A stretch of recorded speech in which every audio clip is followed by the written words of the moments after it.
자, 수고하셨습니다. 자, 오늘 강승마 형제께서 또 이렇게 북치고 장구치고 정말 찬양의 환영의 기도에, 왜냐하면 지난주 예배가 끝나고 이번 주 주 예배 순서를 정해야 되는데 오는 사람이 확인이 안 돼가지고 그날 주일날 남은 사람 중에 누가 올 수 있을까 생각해 봤더니 그때 유일하게 확인된 사람이 강승만 형제가 어떻게 신기하게 또 올 수 있다 그러고, 그리고 윤유목 형제가 또 시간이 된다 그래가지고 그러면은 환영 광고 해가지고 그날 정한 겁니다. 오늘 송리더가 다 또 빠졌기 때문에 오늘 강승만 형제가 할 수밖에, 혼자 대표로 책임감을 갖고 종손님임에도 불구하고 저 오늘 이렇게 감사하게 생각합니다. 저 오늘 설교 준비했는데요. 저 설교는 추석이라서 다른 게 없습니다. 평상시랑 손이 빠졌어요?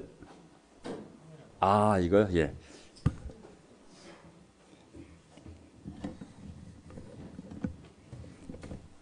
네. 화면이 안 나오군요. 그래서 설교가 평상시 설교랑 똑같은 설교를 제가 준비했습니다. 빌립보 3장이고요. 추석이라고 제가 인원이 적기 때문에 적은 내용도 아니고 똑같이 평상시 똑같이 준비된 설교이기 때문에 함께 하나님의 말씀 빌립보 3장을 함께 보도록 하겠습니다. 자, 오늘 추석날 정말 좋은 날인데 이 말씀이 영적으로도 좋은 손편이 되고 정말 좋은 음식이 되기를 바라겠습니다.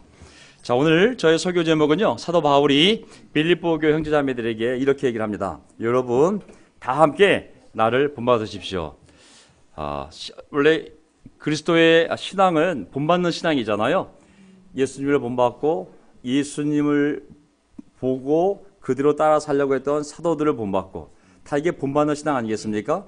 사도 바울이 어떠한 것을 가르치면서 나를 본받으라고 했는지 이 빌립보 3장을 보게 되면 우리가 정말 그를 통하여 본받아야 될 인생의 자세가 나옵니다. 그래서 그 무엇보다도 오늘 주제는 목표를 향해 나아가는 인생, 이게 사도 바울의 인생이었고 또 예수님의 인생이었습니다. 철저하게 왜 이 땅에 왔는지를 기억하고 그 목표를 향하여, 하나님이 위에서 부르신 그 부름의 목표를 향하여 흔들림 없이, 잠시 멈출 수는 있지만 끊임없이 그 목표를 향하여 나아가는 인생을 우리가 함께 들여다보면서 우리도 우리 인생의 목표를 다시 한번 확인하는 시간이 됐으면 좋겠습니다.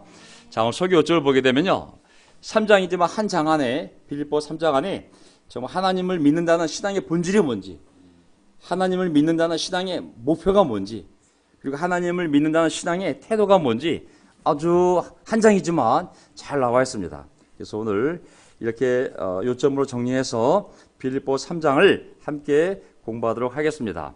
첫 번째, 하나님을 믿는다는 기독교 신앙의 본질이 뭔지, 자, 빌립보 3장을 보도록 하겠습니다. 3장 1절부터 시작하겠습니다. 지난주에 빌립보서 2장을 했기 때문에 자, 끝으로 나의 형제자매 여러분, 주 안에서 기뻐하십시오.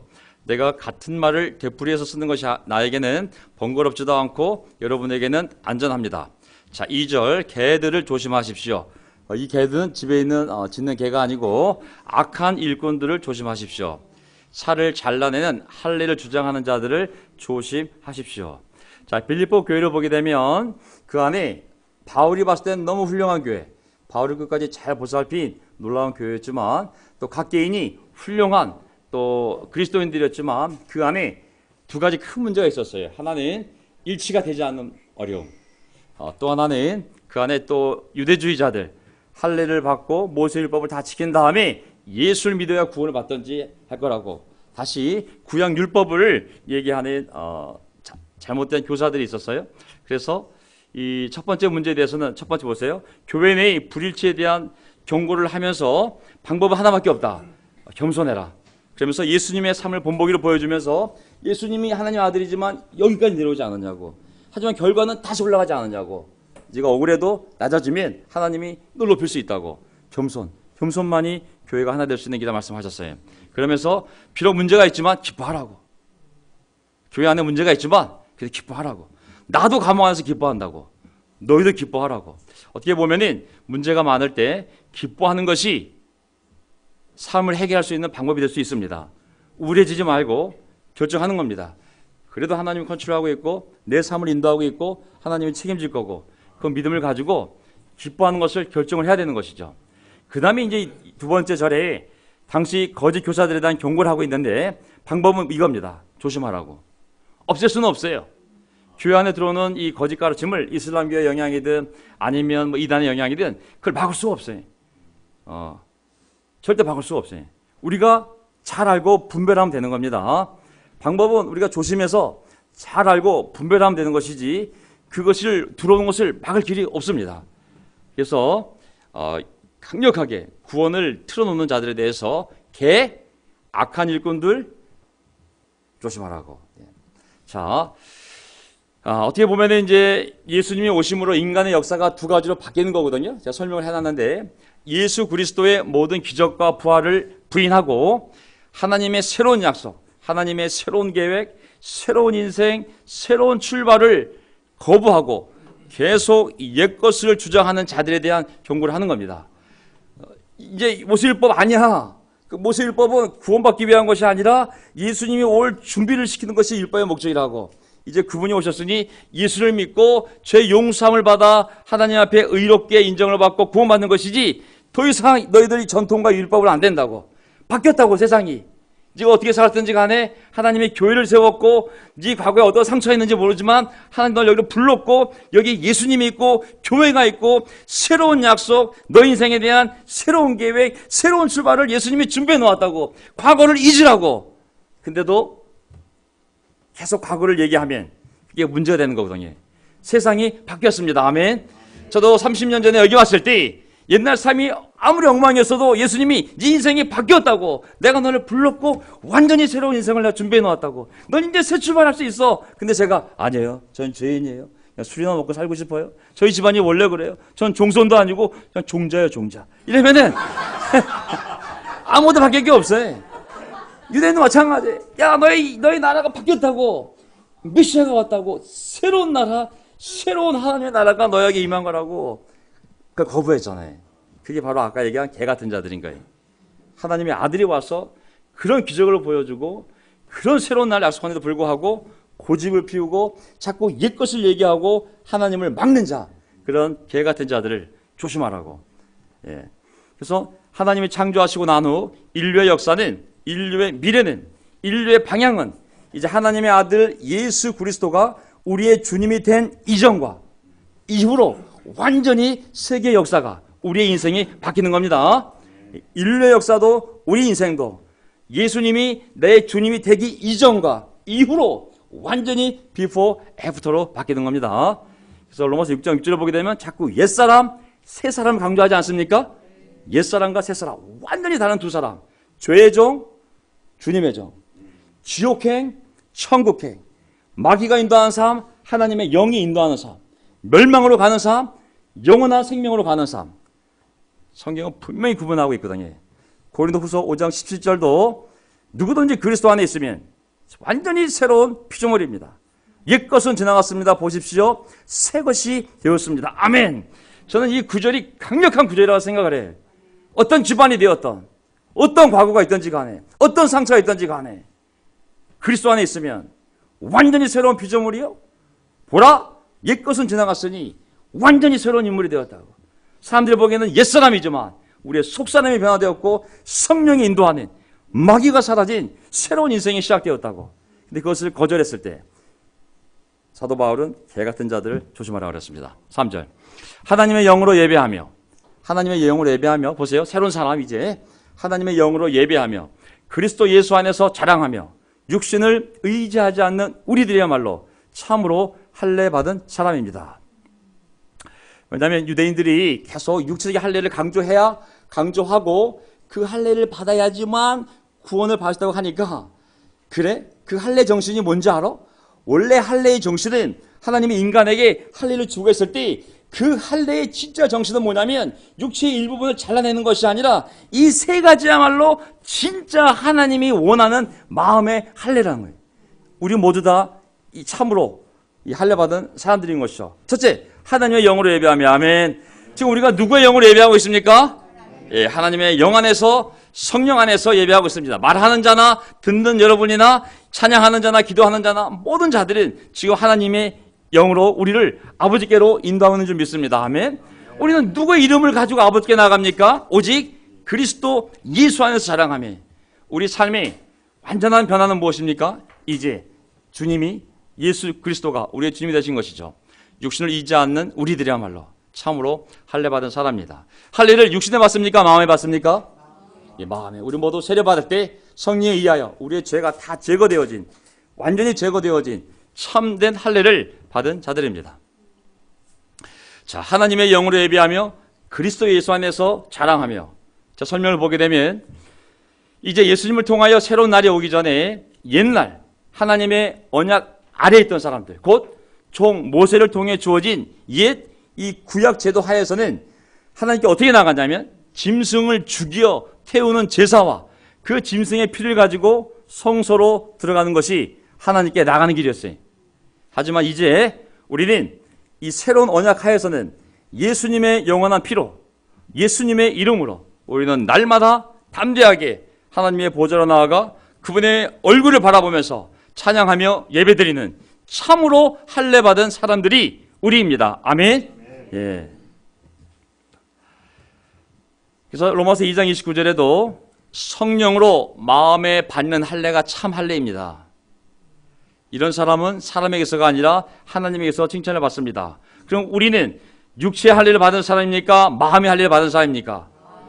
사람의 손으로 할례를 받은 육체 할례는 이스라엘 사람들이 지금도 유대교에서 시행하고 있는 것이고, 우리는 하나님의 원래 뜻에 따라 마음에 받는 할례를 받고 하나님께 인정받고 칭찬받는 자들로 오늘 그리스도를 자랑하며 하나님의 영으로 예배드리는 참 할례를 받은 자들이 우리 그리스도인이라고 믿습니다. 아멘.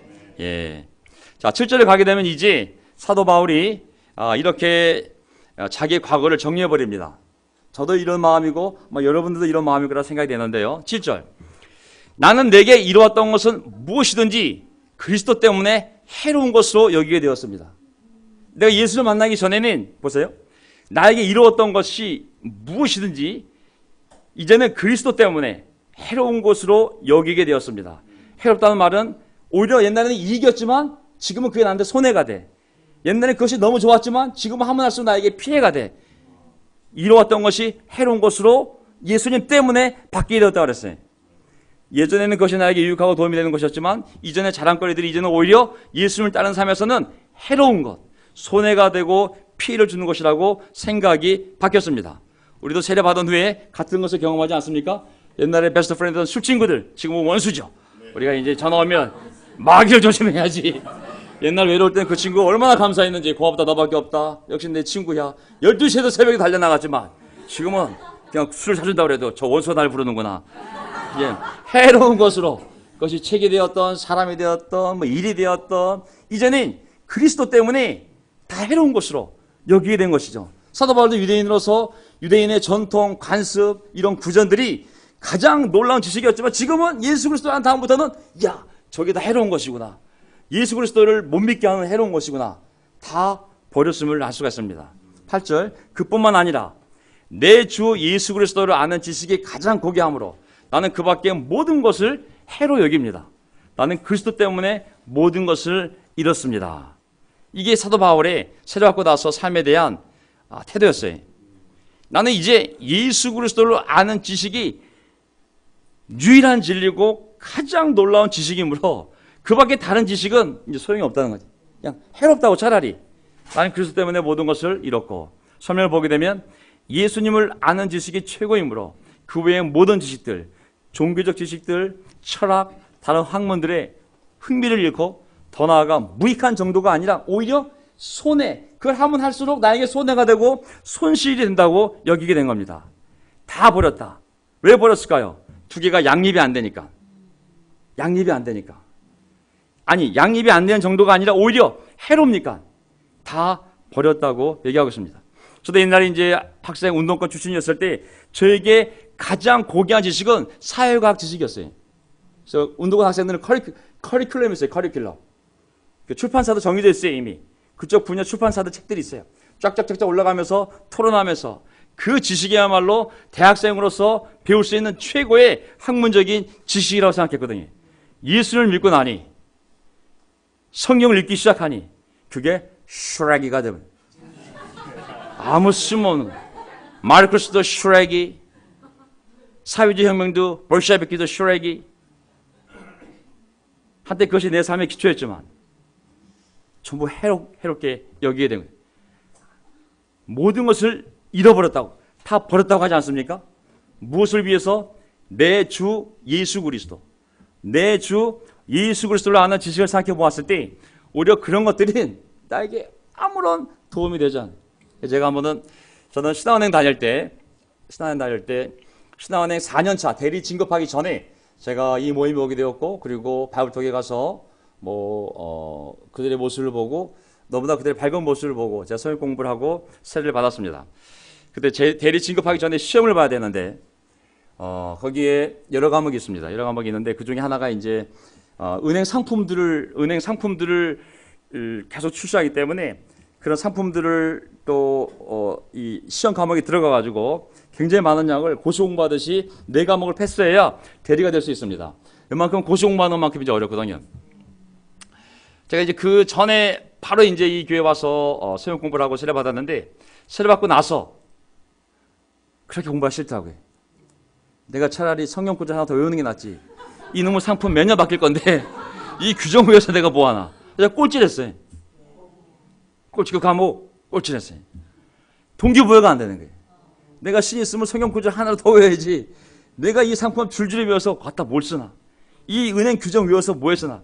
동기부여가 안 되니까 제가 그 과목을 꼴찌해버리더라고요.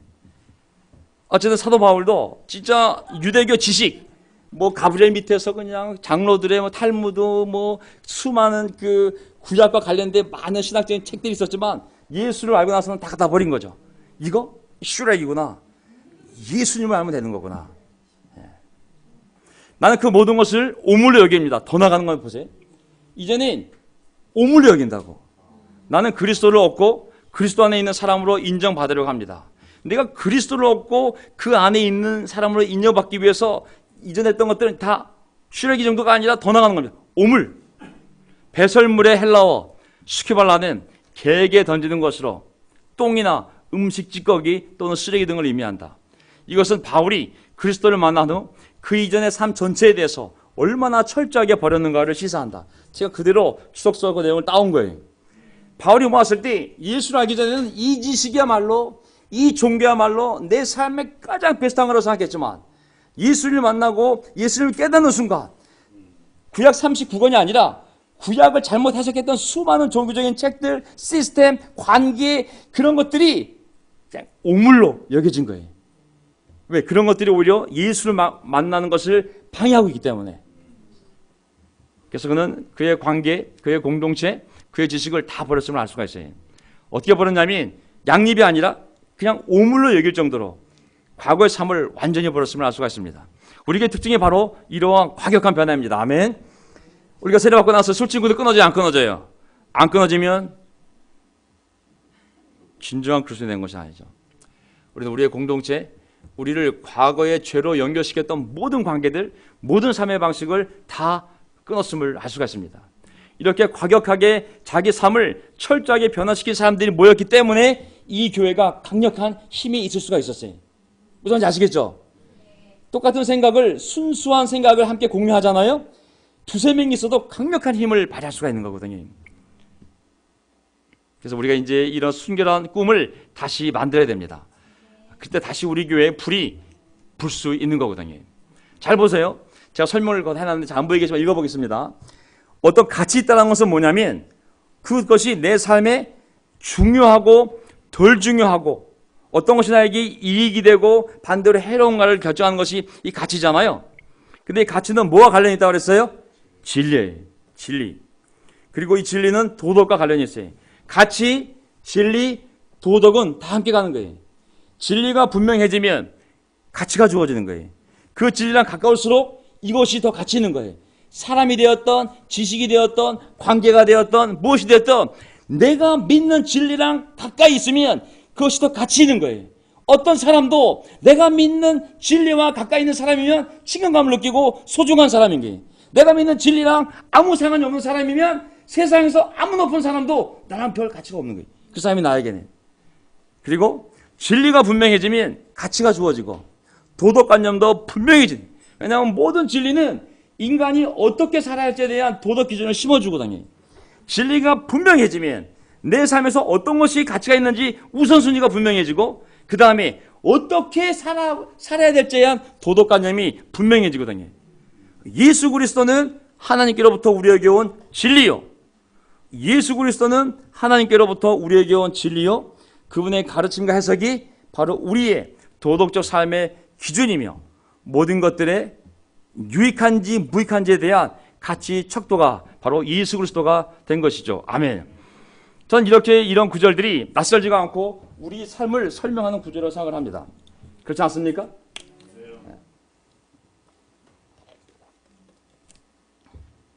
도덕적 기준이 얼마나 명확해집니까? 성경에서 죄에 대해서 분명히 알려주잖아요. 눈으로 짓는 죄, 마음, 생각, 철저하게 무엇이 죄가 아닌지를 알려주기 때문에 그걸 진리로 믿는다면 우리의 도덕관념도 아주 분명해짐을 알 수가 있어요. 초창기 때 거짓말도 하지 말라고. 정말 전화가 왔을 때 없다라고 해야 되는데 어떤 직원이 사장님이 있는데 없다라고 그러니까 저 거짓말 못해 하다가 잘렸잖아요. 그만큼 진리에 대한 확신이 있을 때 우리의 삶의 기준도 도덕도 분명해지거든요. 그래서 사도 바울은 이제 신앙의 목표에 대해서 자 10절부터 나갑니다. 내가 바라는 것, 이제 감옥에 갇혀 있지만 몇 년 살지 모르겠지만 내가 바라는 것 그리스도라는 거라고. 내가 바라는 것 그리스도의 부활의 능력을 깨닫는 것이고 내가 지금 바라는 것은 그리스도의 고난에 동참하는 것이고 내가 바라는 것은 그리스도의 죽으심을 본받는 것이라. 11절 그래야 나는 어떻게 해서든지 죽은 사람들 가운데서 살아나는 부활에 이르고 싶습니다. 사도 바울이 감옥에 갇혀서 이 편지를 썼는데 이제 내 인생에 정말 바라는 것이 무엇인가 생각해 봤을 때 한 가지라고. 그것은 어떻게 해서든지 간에 나도 예수님처럼 부활하고 싶다고. 이게 자기의 신앙의 목표요 인생의 목표였음을 알 수가 있습니다. 근데 그 부활에 이르려면 예수님과 함께 죽어야 되고 예수님과 함께 고난에 동참해야 되고 그래야 예수님의 부활의 능력 속에 내가 있게 되고 그러기 위해서는 그리스도를 알아야 되잖아요. 그렇죠? 그래서 그 순서대로 얘기하고 있지만 궁극적으로는 나 부활하고 싶다고. 영원히 천국에서 예수처럼 살고 싶은 거 그게 내 신앙의 목표요. 내 인생의 목표라고 정확하게 얘기하고 있는 거거든요. 자, 그냥 통과하겠습니다. 자, 하지만 12절 나는 이것을 이미 얻은 것도 아니며 이미 목표점에 다다른 것도 아닙니다. 잘 보세요. 사도 바울이 세례받고 20-30년간을 돌아다니면서 수십 개의 교회를 세우고 이제 감옥에 갇혀서 이제 언제 죽을지 모르는 상황이 되었습니다. 하지만 뭐라 그러냐면 나는 이것을 이미 얻은 것도 아니며 이미 목표점에 다다른 것도 아닙니다. 이미 내가 완전 삶이 되었다는 것도 아닙니다. 그리스도 예수께서 나를 이렇게 붙잡으셨으므로 나도 붙잡으려고. 예수님이 나를 이렇게 붙잡았는데 나도 예수님이 준 그 부활의 축복을 붙잡으려고 쫓아가고 있는 중이라고. 붙들다, 붙잡다, 차지하다. 예수님이 나를 차지해버렸잖아요. 그렇죠? 디메섹 갈 때 하늘에서 음성이 들리면서 예수님을 지통교시로 만나게 되었고 예수님이 사울을 확 붙잡았어요. 넌 내 그릇이라고. 내가 널 쓸 거라고. 마찬가지로 이 사도 바울도 예수님이 나를 붙잡았으므로 나도 예수님이 주는 이 부활을 붙잡고 싶다고. 나 잡긴 잡았는데 아직 완전히 잡힌 건 아니라고. 나 쫓아가고 있다고. 아직도. 쫓아가다는 말은 추적하다라는 의미로 사냥이나 달리기 경주에서 사용된 용어라고 나와 있어요. 이것은 적극적이고 열심히 노력하는 강한 표현입니다. 내가 예수를 따라갈 때 뭐 그냥 살다 보면 천국에 가겠죠가 아니라 쫓아가다는 표현이 뭐냐면 사냥할 때 그 개가 그 도망가는 먹이를 쫓아갈 거 아니에요. 달리기 경주할 때 목표를 보고 달려갈 거 아니에요.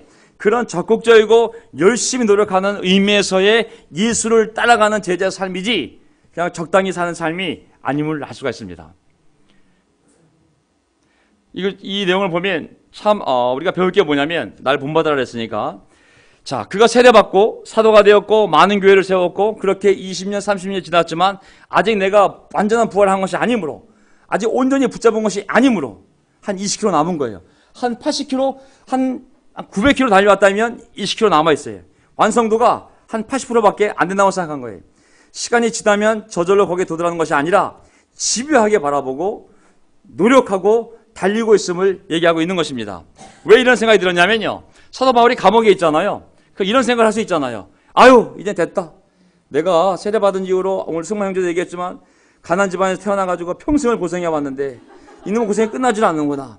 내가 이놈의 기독교 들어가가지고 잘 나가던 유대교에서 그거 다 갖다 버리고 이 기독교 들어와서 아무도 인정 안 해주는데 혼자 세계 다니면서 교회 세우고 돌 맞고 매 맞고 비난받고 가족들 버리고 정말 동족들한테 원수가 되고 세상에서 누구도 인정 안 해주는 거 이거를 내가 하다가 이제 감옥에 들어와서 2, 3년 뒤면 죽어야 되는데 아이고 여기까지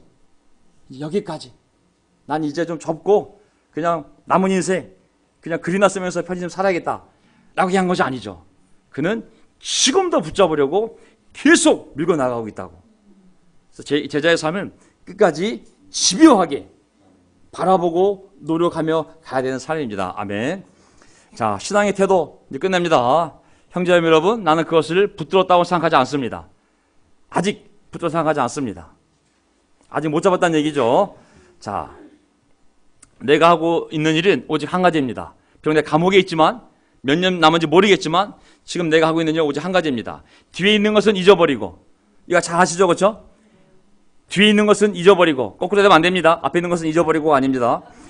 뒤에 있는 것은 잊어버리고 앞에 있는 것을 향하여, 뒤에 있는 것은 잊어버리고 앞에 있는 것을 향하여 몸을 내밀면서 그리스도 예수 안에서 하나님께서 위로부터 부르신 그 부름의 상을 받으려고. 앞에 있는 것이 뭐냐면 부름의 상이에요. 그렇죠?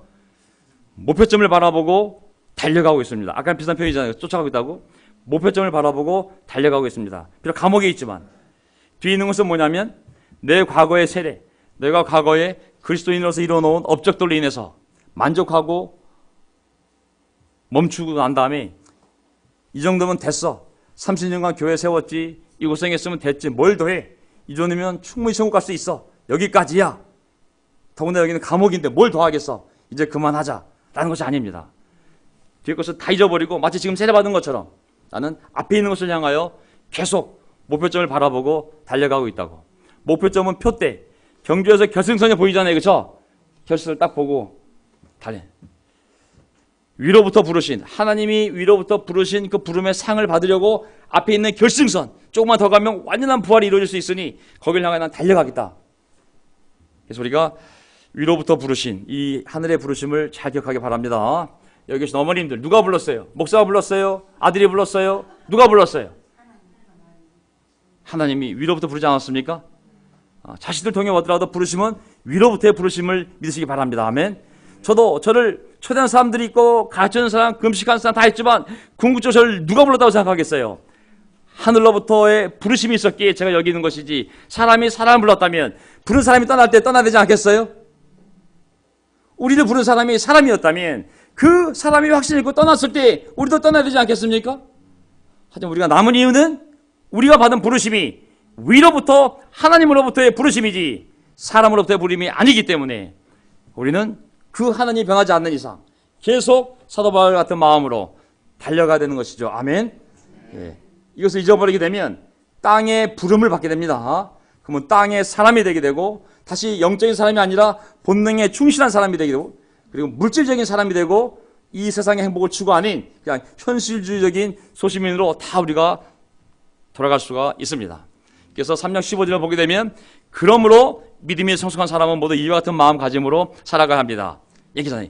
이와 같은 마음가짐으로 살아가라고. 성숙하다면 만일 여러분이 다른 생각을 품었더라도 하나님께서는 그것까지도 분명히 가르쳐 주실 것입니다. 16절 어쨌든 우리가 이미 이룬 것을 바탕으로 해서 다 같이 앞으로 나아갑시다. 형제자매 여러분, 다 함께 나를 본받으십시오. 여러분이 우리를 본보기로 삼은 것 같이 우리를 본받아 사는 사람들을 눈여겨보십시오. 전 여기서 두 가지를 빨간색으로 칠해놨는데요. 첫째는 이 같은 마음가짐으로 살아가더라도 다른 번역본을 보게 되면 여기 보면은 16절 해석을 여러분 세 번역을 한번 보세요. 제가 다른 번역을 갖고 왔는데 사람마다 다 단계가 틀리다 그랬어요. 성숙도가 틀리니까 세례받은 연수 환경이 틀리기 때문에 다 생각이 단계가 틀릴 수는 있어요. 성숙도가 틀릴 수는 있지만 16절 어쨌든 우리 각자가 이룬 것을 바탕으로 해서 다 같이 앞으로 나아갑시다. 아멘. 두 가지가 전 느껴져요. 하나는 뭐냐면 다양성이에요. 다양성. 교회 안에 있는 다양성. 사도바울이 뭐냐면 각자가 다 다른 단계에 있을 거라고. 세례 날짜도 틀리고 살아온 환경도 틀리기 때문에 어떤 사람은 사도 바울과 더 가까이 가 있는 사람도 있고 뒤에 있는 사람인지 모르겠지만 완성도도 예수님을 더 많이 닮은 사람, 좀 덜 닮은 사람 다 다양한 단계가 있겠지만 그 다양성을 존중해야 돼요? 안 존중해야 돼요? 존중해야 됩니다. 예, 똑같은 속도로 우리가 이 목표점에 도달할 수가 없어요. 저도 이 명동교회 안에도 이 서울글석교 안에도 이 다양한 단계에 머무는 성숙도가 다른 형제자매들이 있어요. 그걸 전 존중합니다. 아멘.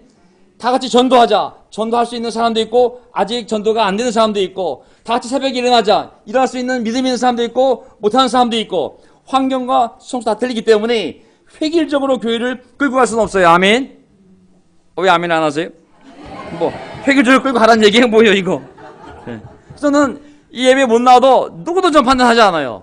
다 상황이 틀리기 때문에 다 다른 단계에 있고 헌신을 더 많이 할 수 있는 단계, 지금 할 수 없는 단계, 헌신을 더 많이 할 수 있는 환경, 할 수 없는 환경 다 틀린 거거든요 사실은. 하지만 그들 각자가 최선을 다할 수 있다면 그 다른 상황, 다른 단계를 존중하는 거예요.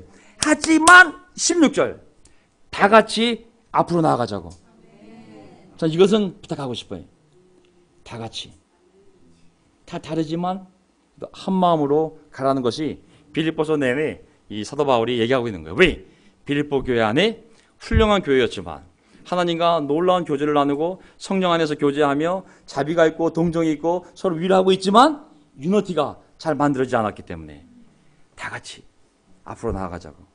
그래서 이것을 우리가 생각해 두면 좋을 것 같습니다. 가족들 만나보세요. 오늘 형제가 승만 잠깐 얘기했지만 만나면 삼촌들 맨날 싸운다고. 음식 위치 때문에 싸우고 더 결정적으로는 유산에 대해 싸우고. 모든 가정이 어쩔 수 없어요. 하지만 최선을 다해 우리가 다 같이 앞으로 나아가는 거.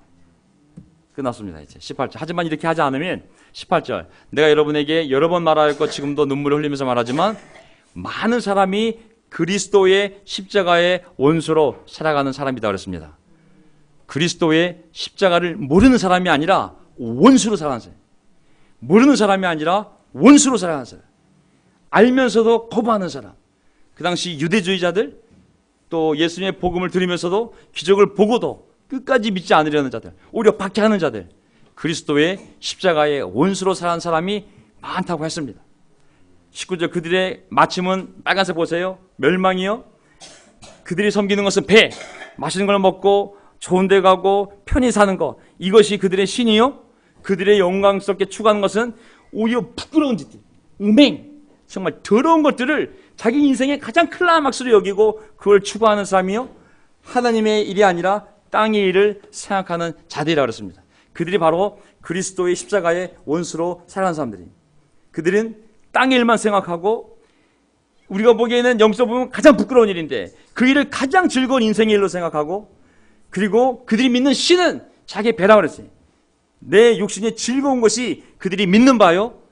종말은 영원한 생명이 아니라 멸망인데 바로 그들이 그리스도의 십자가의 원수로 살아가는 사람인데 아주 많이 있다고 얘기를 하고 있는 것이죠. 하지만 20절 끝나갑니다. 우리의 시민권은 어디에 있다고 그랬어요? 하늘에 있습니다. 그것으로부터 하늘로부터 우리는 구주로 오실 주님 예수 그리스도를 고대하고 있습니다. 주 예수 그리스도. 여기 이 한 문장 안에 예수님이 누군지 기독교 신앙의 본질이 다 나와 있어요. Savior, the Lord, 예수 그리스도. 근데 사도 바울은 더 나가서 내 주, 우리의 주님이 아니라 내 주, my Lord, 내 주. 우리도 우리의 각자의 주님이 누군지를 분명해야 됩니다. 아멘. 우리의 하나님이 아니라 내 아버지, 내 주님, 내 주님이신 예수 그리스도, 내 아버지이신 하나님. 이 신앙을 우리가 분명히 갖고 있어야 됩니다. 아멘. 우리의 아버지지만 나의 아버지, 우리의 주님이지만 내 주님이, 내 주님. 21절 그분은 만물을 복종시킬 수 있는 권능으로 우리의 비천한 몸을 변화시키셔서 자기의 영광스러운 몸과 같은 모습이 되게 하실 것입니다. 결론이 이거예요. 우리의 몸은 비천한데 어떤 몸이 된다고 그랬어요? 자기와 똑같은 영광스러운 몸과 같은 모습이 되게 한다고 그랬어요. 자기는 누구예요? 자기. 그렇죠. 예수님이 그 기적의 능력을 가지고 우리 몸을 변화시켜 주는데 자기랑 똑같은 몸을 갖게 한다고 그랬어요. 자, 예수님이 부활했잖아요. 그래가지고 아버지 우편에 앉아 계시잖아요. 예수님이 입은 몸이 있을 거 아니에요. 천국에 사는 몸이 있을 거 아니에요. 그렇죠? 그 몸과 똑같은 몸으로 우리를 만들어준다고 그랬어요. 그럼 예수님이 천국에 가면 나이가 몇 살이겠어요? 30대 때 죽었으니까 30대 모습을 잊지 않겠어요? 최소한 30대는 보장하는 거예요. 자기의 영광스러운 몸과 같은 모습에 자기는 예수 그리스도를 얘기하는 거거든요. 이게 예수 그리스도예요. 나의 주님이자 나의 구원자이자 그 예수 그리스도가 자기랑 똑같은 몸으로 우리를 변화시켜 줄 거라고 그랬어요. 이게 사도 바울이 말하는 부활인 거예요. 죽으면 천당 가겠지가 아니라 난 지금 늙었어. 그리고 아쉽지만 홀라당 내 머리야. 난 지금 이 30년 40년 기독교 전하면서 몰골이 난 지금 이 모양. 하지만 나는 정말 간절히 그 부활에 동참하고 싶어. 그리스도를 알고 그분의 부활의 능력을 깨닫고 그분의 고난에 동참하고 그분의 죽음을 본받아서 나도 똑같이 예수님과 부활하고 싶은데, 왜냐하면 그분은 자기의 능력으로 이 비천한 몸을 자기 몸과 똑같이 나를 만들어줄 거라 약속했기 때문에 난 그 부활을 너무 기대해. 난 그 몸을 입고 예수님처럼 그런 모습으로 천국에 살 것을 확신하기 때문에 난 그것을 어떻게 해서든지 간에 그 부활에 동참하는 것이 내 인생의 목표라고. 나 감옥에 있지만 내일 죽을지 1년 뒤지 모르지만 여러분 날 본받으시라고. 난 지금도 그 부활이 100% 이루어지지 않기 때문에 그 부활을 향하여 지금도 달려가고 있다고. 뒤에 것 다 잊어버리고 앞에 있는 하나님 위에서 부르신 그 부르심의 상을 받기 위하여 나는 지금도 앞으로 집요하게 나아가고 있다고. 여러분이 30년 되었는지 20년 되었는지 10년 되었는지 모르겠지만 그 목표를 향해 내가 나아가는 것처럼 나를 본받으시라. 천국에서 이 비천한 몸을 변화시켜서 예수님과 똑같은 몸으로 만들어졌을 때 우리 함께 천국에서 만납시다. 이게 바로 사도 바울의 마음인 거죠. 오늘 추석이 천국이 와닿지 않는 제목일 수도 있지만은 어쨌든 우리의 신앙에 빈틈을 주지 말고, 어렵지만 추석 때 어려운 일이 생길 수도 있겠지만 기뻐하고 또 좋은 시간을 보내고 그리고 다시 다음 주일날 모이도록 하겠습니다. 제가 성찬 기도를 해야 되는데